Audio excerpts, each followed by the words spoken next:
we don't know how big these effects are going to be, and I don't want to characterize them in any way. Of course, people are already seeing gas prices. Gas prices are up almost $1 a gallon.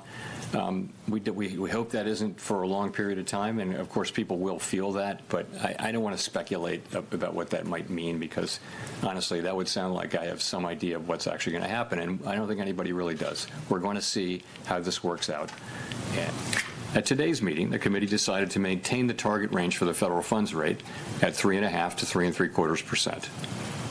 From last September through December, we lowered our policy rate 0.75 of a percentage point, bringing it within a range of plausible estimates of neutral. This normalization of our policy stance should continue to help stabilize the labor market while allowing inflation to resume its downward trend toward 2%. But the implications of events in the Middle East for the U.S. economy are uncertain. In the near term, higher energy prices will push up overall inflation, but it is too soon to know the scope and duration of the potential effects on the economy. We will continue to monitor the risks to both sides of our mandate. We are well positioned to determine the extent and timing of additional adjustments to our policy rate based on the incoming data, the evolving outlook, and the balance of risks. To conclude, the Fed has been assigned 2 goals for monetary policy: maximum employment and stable prices. We remain committed to supporting maximum employment, bringing inflation sustainably to our 2% goal, and keeping longer-term inflation expectations well anchored. Our success in delivering on these goals matters to all Americans. We at the Fed will continue to do our jobs with objectivity, integrity, and a deep commitment to serve the American people.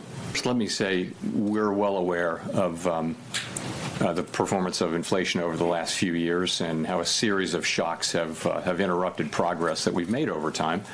And that happened most recently with tariffs, and now there will be some effects on inflation coming forward.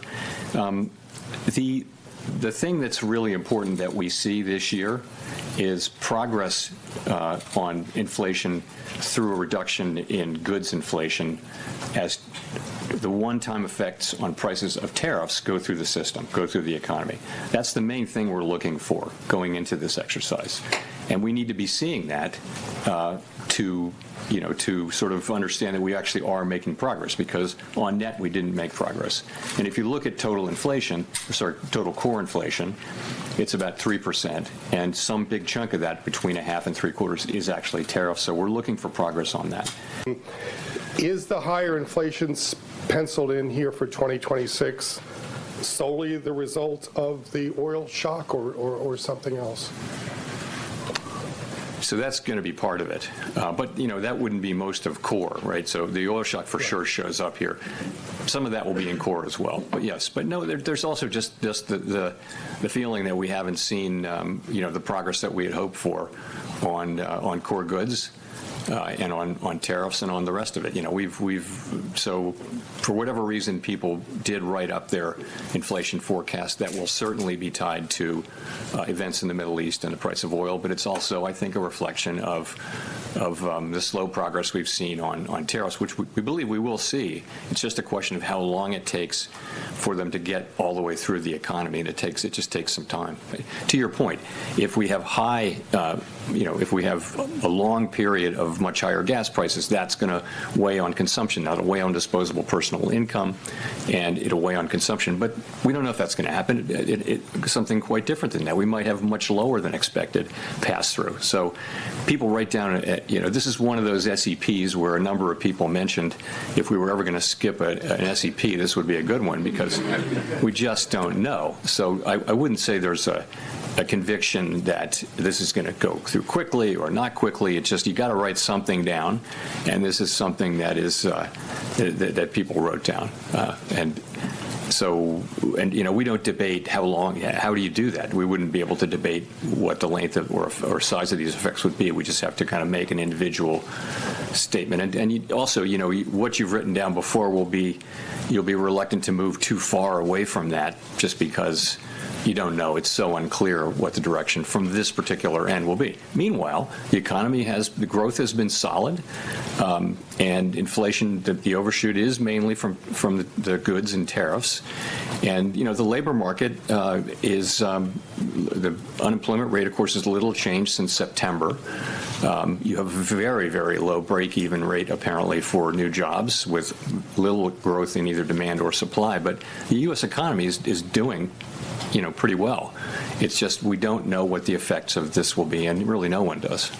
But the thing that I think good number of people on the committee are concerned about is just the very, very low level of job creation. If you adjust what has been the trend job creation over the past, let's say, 6 months, if you adjust that for what we think, our staff thinks, is the overstatement due to overcounting, effectively there's zero net job creation in the private sector.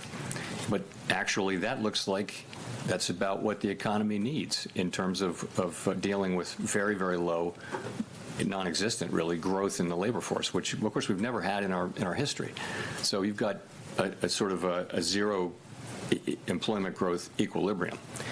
Now, that's balance, okay, but I would say it does have a feel of downside risk, and it's not kind of a really comfortable balance. So, we look at that, we see it, we get it, and I mean everybody understands the arithmetic, and that's you can say the break even is zero, but nonetheless it's something we're watching carefully, and are concerned about. But ultimately, though, you can argue that it's a consequence of deliberate policy, which is really the changes to immigration. I think the truth is it's completely out of our hands, and we just, like everybody else, we have to just wait and see what happens, and it'll come down to how long the current situation lasts, and then what are the effects on prices, and then how do consumers react and that kind of thing. Really, I wouldn't speculate in any way, and there's really not a lot we can do other than kind of watch and see. President Trump says that oil prices and overall inflation will go down very rapidly as soon as the war ends. Do you agree with that? I don't have a forecast on that. When we're thinking about the impact on American households, as you know, they've been facing these higher prices for years. They've seen an almost $1 increase in gas. How worried are you about households, especially lower income families, being able to afford those price hikes? And should people be bracing for higher costs, including for food now? We don't know how big these effects are going to be, and I don't want to characterize them in any way. Of course, people are already seeing gas prices. Gas prices are up almost $1 a gallon. We hope that isn't for a long period of time, and of course people will feel that, but I don't want to speculate about what that might mean, because honestly that would sound like I have some idea of what's actually going to happen, and I don't think anybody really does. We're going to see how this works out, and I just would leave it at that.